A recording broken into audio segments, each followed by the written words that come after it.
After Jesus fed the multitude with only 5 loaves and 2 fish, the excitement of the crowd grew overwhelming. They whispered among themselves, eager to crown him king by force. But Jesus, knowing the time had not yet come, gently told his disciples, "Get into the boat, go ahead of me to the other side."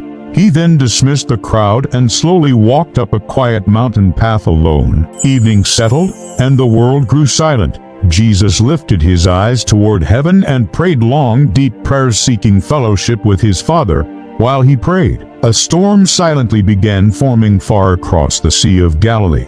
Down at the shore, the disciples pushed the wooden boat into the darkening waters. Peter, Andrew, James, and John pulled the oars through the gentle waves. They expected a peaceful journey, but the Sea of Galilee is unpredictable. The further they rowed, the stronger the winds began to blow. Clouds rolled across the sky. Lightning flashed in the distance. Soon the gentle waves turned violent. The disciples struggled. Their arms trembled. Their hearts pounded. The storm was no longer far, it was upon them. Even while praying, Jesus saw them, 3 miles out, struggling, fighting against the storm. The waves crashed like roaring beasts. The wind screamed like 1,000 voices. But nothing was hidden from his eyes. What terrified the disciples could not shake the one who made the sea. And so, Jesus stepped down from the mountain and onto the water.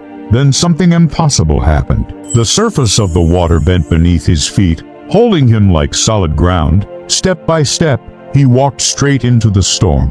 Lightning flashed across the sky, revealing his silhouette unshaken, unafraid, unstoppable.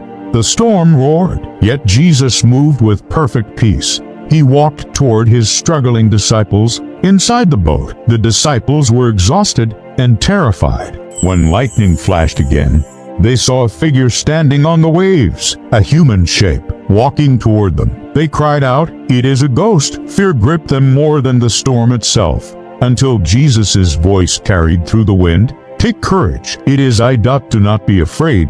Peter, breathless and trembling, shouted back, "Lord, if it is truly you, command me to come to you on the water." Jesus raised his hand and said one word, "Come." With shaking legs, Peter stepped over the side of the boat. For the first time in human history, a man other than Jesus stood on water, and he walked one step, then another toward his master. But then Peter took his eyes off Jesus. He looked at the angry waves. He listened to the roaring wind. Fear swallowed his faith. Suddenly his feet sank. The surface that once held him began to give way. Water rushed around his legs, pulling him downward. Peter cried out with desperation, "Lord, save me!"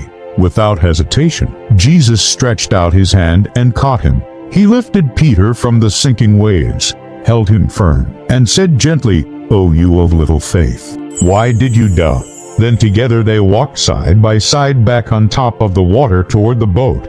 Even the storm began to calm at their approach. The moment Jesus stepped into the boat, the wind stopped. The sea became still, smooth like glass. The disciples fell to their knees in awe. They worshipped him, saying, "Truly, you are the Son of God." The one who commands the winds had shown his glory again. And so, on the stormy Sea of Galilee, faith was tested, fear was confronted, and the divine power of Jesus was revealed.